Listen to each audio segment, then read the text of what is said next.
블레셋과 이스라엘의 전쟁으로 이스라엘은 큰 곤란을 겪고 그 여러 번의 실패를 맛봐야 했습니다. 하나님을 모셔와서 우리가 전쟁을 승리로 바꾸자라고 해서 법궤를 가져왔죠. 그리고 더 큰 패배를 당하는 것이 사무엘 4장과 5장의 사건입니다. 이스라엘의 기대는 당연히 만군의 하나님께서 함께 하시면 어느 나라, 어느 군대, 어떤 대적이라도 이길 수 있으리라고 당연히 생각했고, 뜻밖에도 하나님은 그 기대를 외면하셨습니다. 블레셋이나 이스라엘이나 공히 하나님이 패배했다고 생각을 해서 우리 그 패배로 인한 이스라엘의 그 신앙적 혼란이라는 것이 그 비느하스의 아내가 아이를 낳고 이름을 이가봇이라고 지은 데서 분명하게 보았습니다. 영광이 없다. 영광이 무너졌다. 이스라엘은 하나님을 믿는 믿음과 하나님의 임재, 현실적 통치에 대하여 다 의심을 가질 수밖에 없게 되었습니다.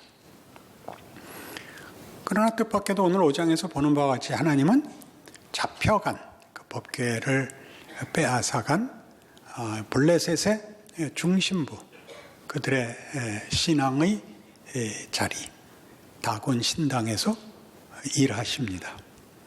그 다곤 신이 그 제사장들이 아침에 일어나 신전에 가보니까 엎드러져 법궤 앞에 절하고 있는 겁니다. 그래서 그 다곤을 다시 세워놓고 그 이튿날 가보니까 이번에는 머리가 땅에 닿아서 절하듯이 법궤 앞에 있고, 손목은 잘려서 문지방에 걸려있고 몸뚱아리만 남아있는 꼴을 보게 됩니다. 당황하게 되죠. 또 진행해 보면 이제 하나님이 거기 재앙을 내리셔서 블레셋이 견디지 못하고 7개월 만에 법궤를 돌려보냅니다. 그러니까 쉽게 이으면 하나님은 하나님 일하시고 하나님의 권능을 보이셨는데 이스라엘은 왜 하나님의 임재 하에서도 패배했을까? 잘못했기 때문이다. 신앙적인 실패가 있었기 때문에 하나님이 편들지 않았다. 이렇게 쉽게 엮을 수 있습니다. 그러나 이 문제는 우리가 생각하는 것보다 더 깊이 여호와의 궤가 블레셋에 빼앗겨지고 다곤 신당에 들어가 일종의 전리품이 되는 수모를 겪으면서까지 하나님이 이스라엘의 기대를 깼다는 데 초점이 있다는 걸 놓치지 않아야 됩니다. 이스라엘의 기대는 하나님을 모시고 있는 한 질 이유가 없다. 그 기대를 하나님이 정면에서 거부하시고 충돌하여 말하자면 저들의 생각과 저들의 기대를 산산조각을 냈다는 사실입니다.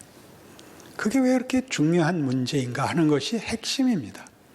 쉽게 이스라엘은 신앙이 충분치 않았다, 이렇게 모호하게 표현함으로써 하나님을 더 잘 모셨으면 가능했을 승리를 놓쳤다, 이렇게 생각하시면 안 됩니다.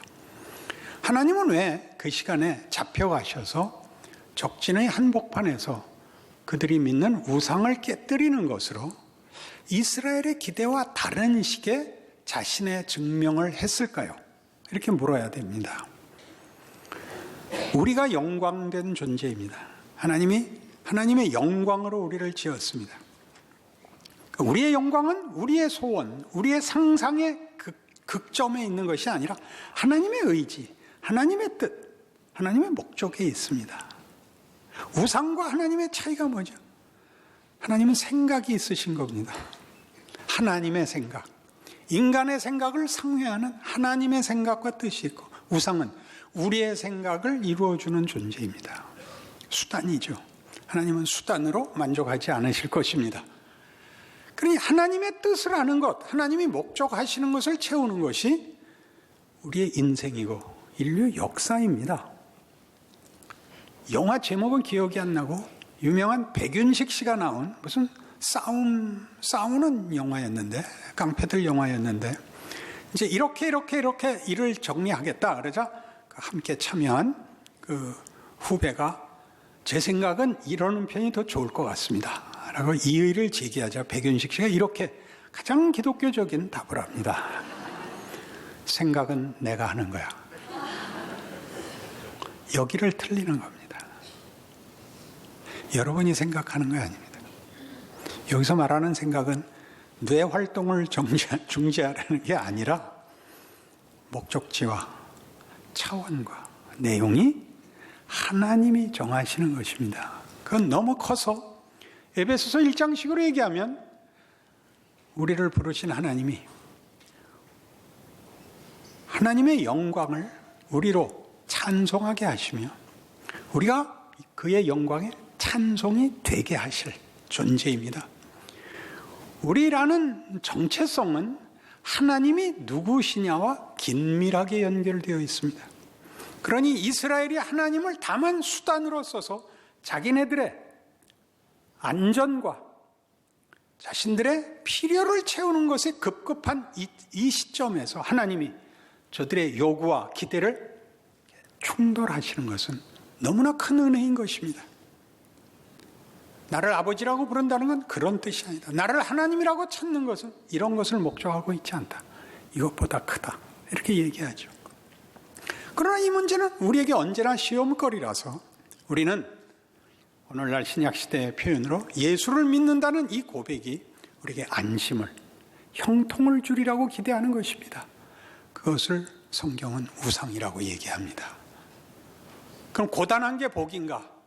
그거는 조금 더 진행해 보십시다. 기독교 2000년 역사에서 이 교회 시대에 교회의 가장 큰 시험이 된 승리주의라는 시험이 있습니다. 이 승리주의는 역사적인 그 사건 때문에 일어났는데 콘스탄틴 대제가 기독교를 공인하고 결국 기독교를 국교로 삼는 데서부터 기독교의 가장 큰 시험이 됩니다. 권력을 가지는 것, 모든 경우에 우위에 서고 승리를 하는 것이 하나님의 뜻이고 하나님이 일하시는 구별이라고 생각을 하게 됐습니다. 여러분들도 갖고 있는 생각일 것입니다.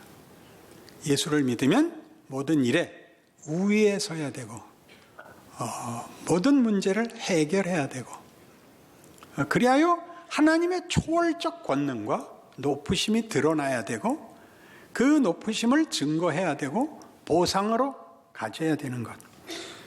우리에게 실패가 일어나거나 우리에게 고통이 일어나면 내게 무슨 잘못이 있는 것으로 생각하는 것, 승리주의라고 하는 것입니다. 이 승리주의는 우리로 하여금 그러니까 언제나 보이는 싸움에 집착하게 하고 보이는 싸움에서의 보상을 요구하는데 오늘 사건이야말로 사무엘상 4장과 5장에 걸친 이 사건이야말로 그 문제를 하나님이 정면으로 거부하시는 것입니다. 이스라엘의 패배를 요구하십니다. 놀라운 일입니다. 그때도 우리 함께 한 것과 같이 이스라엘은 어떤 혼란에 빠집니까? 하나님의 임재, 하나님을 믿는 신앙의 확신, 그리고 삶의 근거를 다 잃습니다.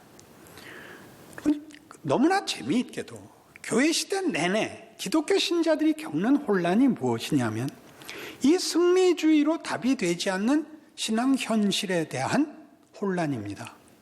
내가 무엇을 잘못해서 나는 내 인생은 형통하지 않은가? 왜 이런 어려움이 생기는가? 내가 무엇을 잘못했는가? 그것이 현실이죠. 잘한 기억, 보상을 받았다고 생각한 기억은 띄엄띄엄 하나씩 있습니다. 그러나 그것이 현실을 다 보장해 주지 않습니다. 회개한 것도 사실이고 은혜를 입은 것도 사실이지만 오늘은 믿기 전하고 별 관계가 없이 힘이 듭니다. 그게 더 무섭죠.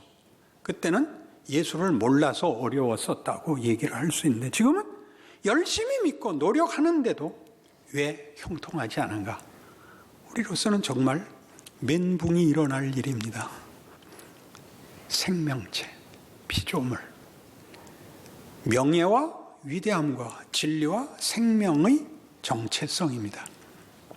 도덕성이 잘하고 못하고를 우리에게 선택하고 잘해야 된다고 얘기를 하는 목록으로 제시되는 것이 아니라 예전엔 할 수 없었던 선과 의와 진리와 거룩을 살 수 있게 됐다. 그런 존재다. 너는 존엄한 존재다를 주는 것입니다.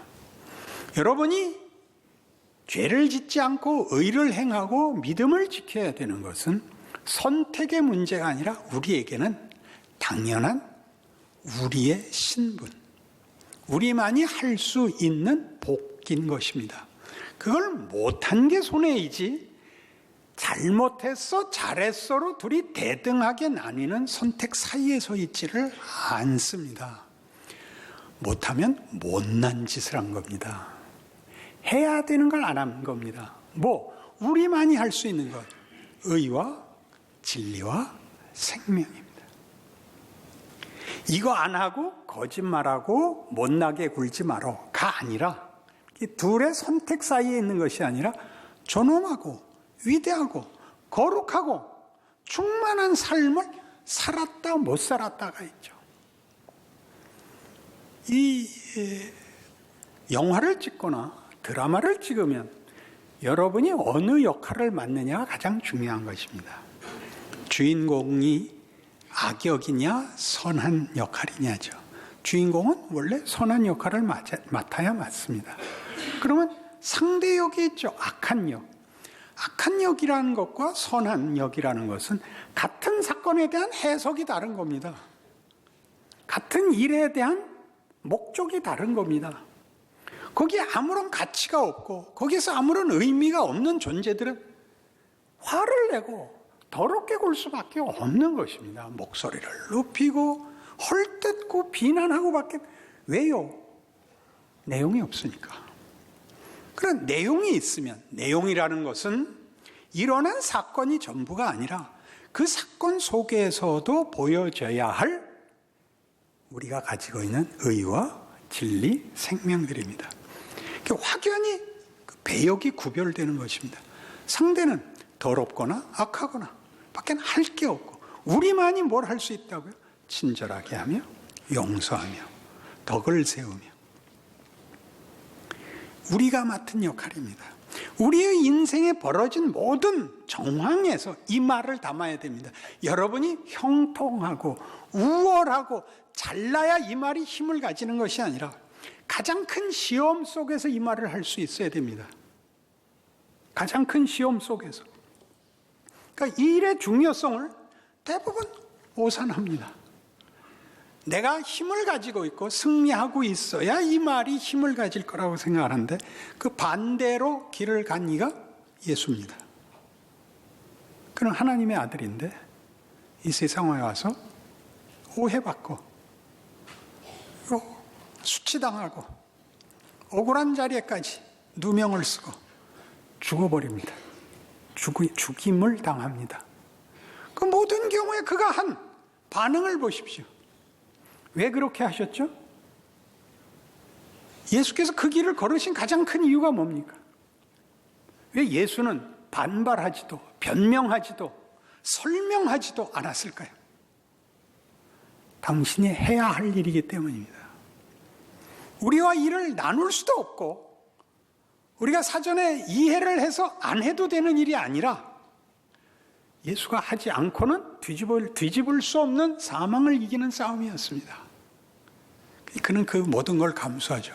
주여 그럴 수 없습니다. 베드로의 충성서약입니다. 주께서 죽을 수 없습니다. 내가 맡겠습니다. 죽는 자리에까지 같이 가겠습니다. 뭐라고 욕먹었다고요? 사탄아 너는 나를 넘어지게 하는 자로다. 여러분 인생이 형통하고 승리해야 증언이 된다고요? 예수가 걸으신 길이 그렇지 않습니다. 아무든지 나를 따르려거든 자기 십자가를 지고 나를 쫓을 것이니라이며, 나를 믿는 자는 내가 하는 일을 저도 할 것이요 나보다 더 큰 일도 하리라. 우리가 예수보다 더 고단한 인생을 살 수도 있는 겁니다. 예수님은 33년 만에 죽어버리셨죠. 우리는 그렇게 못 죽고 있는 겁니다. 그게 얼마나 위대한 길입니까? 아버지여 저들을 사하소서. 저들이 자기가 하는 일을 알지 못하나이다는 언제 쏟아져 나옵니까? 네가 만일 하나님의 아들이어든 내려와 보라 아닙니까? 예수를 믿는다는 것이 오늘 억울함과 말이 안 되는 자리에서 이 역할, 하나님의 일하심, 하나님이 우리를 뭘로 불렀다고, 수단이 아니라 하나님이 이 고난, 이 자리보다 큰 내용을 심는 일로 인류 역사와 우리의 인생을 요구하고 있다는 걸 알아야죠. 그래야 건너지죠. 쉽지 않습니다. 눈물이 쑥 나오죠. 모든 가치 있는 일은 다 눈물 나지 않습니까? 눈물 없이 어떻게 고급한 자리를 갑니까? 훈련 없이, 인내 없이, 고뇌 없이 어떻게 쉽게 갑니까? 오죽하면 예수님이 우리에게 내가 줄 양식은 내 살이고 내 피라 그러겠습니까? 우리가 걸어야 하는 길은 예수의 눈물이요, 예수의 피요, 예수의 찢긴 살 아닙니까? 예수가 그 길을 걸었고 우리도 그거 찢기신 살과 흘리신 피로야 위로가 되는, 간신히 견딜 수 있는 길을 걷는 거 아닙니까? 위대한 길이랍니다. 왜 우리는 언제부터 이게 우상이 됐을까요? 이스라엘이 법궤를 가져오면 이길 수 있다고 생각한 것 같이 예수를 믿으면 쉬운 인생을 살 수 있다고 축소시켰을까요? 그죠? 지금 우리가 살고 있는 게 예수가 걸은 길이고 하나님이 우리에게 요구하는 길이요, 하나님이 그의 거룩하심과 권능을 동원하여 요구하시는, 만드는 길이라지 않습니까? 하나님의 영광을 찬송하며 하나님의 영광에 찬송이 되도록 부른 우리입니다. 우리 하나 편하게 살고 많은 타협할 수 없는 존재랍니다. 그래서 이 일들은 우리에게 두 번째, 예수를 믿는다는 것이 가져오는 가장 중요한 두 가지 변화, 도덕성의 변화, 존엄성, 가치의 변화, 세계관의 변화가 생깁니다. 세계관이라 세계를 보는 눈이 달라집니다. 세계는 보이는 것이 운명이거나 힘이 아니라는 것, 권력, 능력, 물질, 이런 것이 힘이 아니고 하나님이 통치하시며 예수 안에서 완성하신다는 것으로 세상을 보게 됩니다. 우리가 당하는 모든 고난은 사망이 그의 권세를 가지고 하는 위협이고 시험입니다. 그것을 극복하고 이기는 답은 뭐죠? 십자가입니다. 죽는 것이죠. 죽는 것입니다. 죽는 것이 무슨 일을 하는가? 우리 예수님의 사망을 이기기 위해서 사망을 비껴간 것이 아니라 사망을 꼬치에 꿰신 것 같이 해버립니다. 사망의 자리에 들어가 사망을 뒤집으시죠. 그게 하나님이 일을 하시는 하나님의 방법이고 하나님이 기뻐하시는 길입니다. 잊지 않으셔야 됩니다. 그러지 않고는 기독교가 얘기하는 구원, 영광, 승리라는 것을 우리는 만들어낼 다른 방법을 가질 수 없습니다. 예수를 믿으라, 그리하면 너와 네 집이 구원을 얻으리라. 예수 외에 구원받을 만한 다른 이름을 주신 적이 없다. 기억해야 되죠. 그리스도 안에서 하늘에 속한 모든 복을 주시며, 이게 3절이에요. 4절은 창세전에 그리스도 안에서 우리를 택합니다. 예수 없이는 안 됩니다. 예수로만 구원을 얻는다는 뜻은 예수로 보인, 그리고 창세전부터 준비된 하나님의 방법입니다. 예수 없이는 안 됩니다. 예수를 믿어야 된다라는 말은 예수가 걸은 길, 그 내용으로만 만드시는 것으로 우리를 만드시겠답니다. 언제? 아담과 하와가 타락하기 전에, 물론 인간이 창조되기 전에 창조를 예수 안에서 합니다. 아담과 하와의 타락을 알았느냐? 그게 문제가 아닙니다. 하나님을 선택하고 바른 길을 갔어도 예수 안에서일 겁니다. 그 모범도 예수 안에서고, 타락을 하자 사망을 택한 우리를 찾아와 사망까지 뒤집어 엎는 자리까지 오신 하나님의 신실하심과 진정성, 그리고 거기서 보이신 하나님의 섬김, 하나님이 우리를 향하여 가지신 뜻에 신실하신 하나님의 성품의 증명과 항복이라는 것이 구원과 창조의 목적에서 가장 큰 몫을 한다고 증언하고 있는 셈입니다. 그러니 이 부분을 안 하고 하나님의 자녀로 천국의 영광의 자리에 갈 수 있다고 믿는 것은 우리 보통 하는 얘기로 예수를 믿지 않고는 구원을 얻지 못한다라는 말이 갖는 의미의 가장 핵심되는 내용입니다. 그러니까 그것 없이는 예수 믿는다는 말이 본질이 빠진 것이죠. 이 눈물 나는 고생을 해야 된다고? 그렇습니다. 그게 위대하기 때문에 눈물 납니다. 쉬운 가치는 없습니다. 이 싸움에서 우리가 늘 무슨 실수를 하느냐? 예수를 믿고 난 후에도 우리가 만나는 현실은 믿기 전의 현실과 동일한 정황입니다. 그렇죠? 그 환경입니다. 사망은 그때 내가 예수를 알기 전에도 우리에게 와서 공포였고 협박이었고 그리고 유혹이었습니다. 예수를 믿고 난 다음에도 사망 권세는 여전히 그 힘을 쓰고 있습니다. 우리의 고민은 그땐 몰라서 졌고 지금은 알고도 진다는 사실이죠. 그러나 이제 우리가 아는 것은 하나님이 이 세상을 엎었다는 사실입니다. 사망이 끝이 아닙니다. 부활입니다. 우린 이길 것입니다.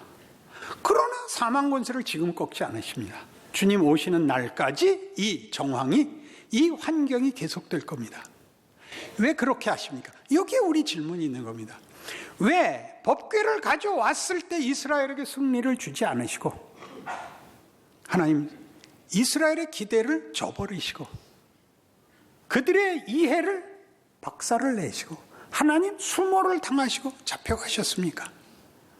너희가 기대하는 목적과 내가 기대하는 의도한 목적이 다르다. 내용도 다르다. 나는 우상에게 내 찬송을 내줄 수 없다. 나에 대한 이해도 더 깊어야 되고 너희 자신에 대한 이해도 더 깊어야 된다. 눈물 골짜기를 지나가야 된다. 우리 보통 얘기하는 고생을 해야 훌륭한 사람이 된다 이런 막연한 표현이 성경에서는 구체적으로 예수 안에서입니다. 그럼 여러분의 현실을 각오하고 사셔야 됩니다. 하나님 힘들어서 못 해먹겠습니다. 그럼 지는 겁니다. 그럼 지는 겁니다. 오늘 벌어지는 현실 속에서 하나님의 사람으로 무엇을 어떻게 해야 되는가? 더러운 말과 악의를 접고 의심과 변명을 접고 사십시오. 맡긴 일을 하십시오. 웃을 수 없으면 참으십시오. 울고불고 동정을 구하지 마시고 난리 법석을 떨어서 원망으로 가지 마시고 할 수 있는 만큼 하십시오. 그렇게 하루하루 사시면서 사망과 세상이 주는 위협과 하나님이 약속하시고 만들어가는 길의 차이를 우리는 점점 더 배우게 될 것입니다. 하나님은 이미 예수 안에서 새 세상을 만들었습니다. 그걸 증언할 자는 우리뿐입니다. 우리만 의와 진리와 생명에 대한 살아있는 존재, 증명, 인생입니다. 살아내십시오. 영화에 제일 많이 나오는 사람이 누굽니까? 주인공이어야죠. 주인공은 맨 끝에 인사하러 나오고 악당들끼리 놀다가 끝나는 그런 영화를 보았습니까? 그럴 수 없죠. 여러분 뭐 하고 있는 겁니까? 여러분이 속한 이 시대에 여러분은 주인공이십니까? 자기의 인생이 자기 것입니까? 하나님이 예수 안에서 불러낸 믿음의 인생입니까? 그 인생을 살아내셔서 예수를 믿는다는 게 실제로 뭔지 인생 안에 담으십시오. 인생 안에 담으십시오. 감사와 찬송과 기쁨이 당연한 것입니다. 원망과 분노와 비난은 시험입니다. 이미 온 세상에 예수 그리스도의 영광이 충만합니다. 내가 믿었거든. 여러분 각자가 예수를 믿게 되지 않았습니까? 그 인생을 사셔서 이 세상을 하나님의 영광과 은혜와 구원과 기적으로 바꿔놓으시는 역할을 기적으로 살아내시기 바랍니다. 아멘. 기도하십시다. 하나님 아버지 은혜를 감사합니다. 우리의 믿음과 우리의 인생이 묶여 한 길로 하나님의 사람으로 걸어가는 충성과 기적과 기쁨이 있기를 소원합니다. 함께 하시고 지켜주시옵소서. 예수님 이름으로 기도합니다.